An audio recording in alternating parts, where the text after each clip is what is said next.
Here's a couple reasons why this was a bad start. Her first action off the block is to raise up. See how her hips raise up right there? The second motion after she raises her hips up, she starts to pick her foot up and step over to push out, well, to come out. So she doesn't really push off the pedal. So she's not really getting any power off of that first step. So her knees come forward, but she's not pushing her hips out.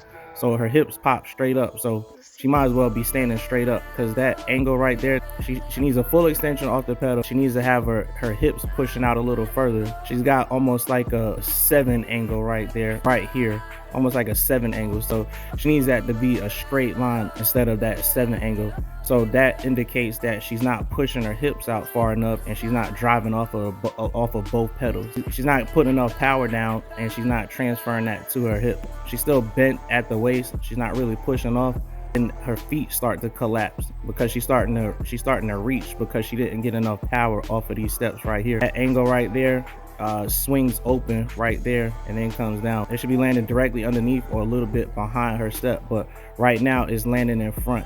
So as she progresses, she's starting to reach more, and as she continues to reach, her feet continue to land flat.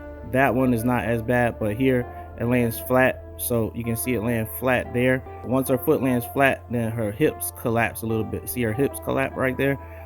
So she's losing power right there, and then she has to reach for the next step, and then her feet continue to collapse. Now she's up tall. You don't want to do that out of the block. You want to push forward, have the feet come through low across the ankle, so you can continue that drive forward. If we can get her to push off of the pedal enough instead of raising up, get her to push forward, drop the knees and the hips forward, come straight down, get a better angle off of the push, she can get that number down to 7 or a little bit under 7 for that first 10 meters, which in turn will help her drop her 100-meter time.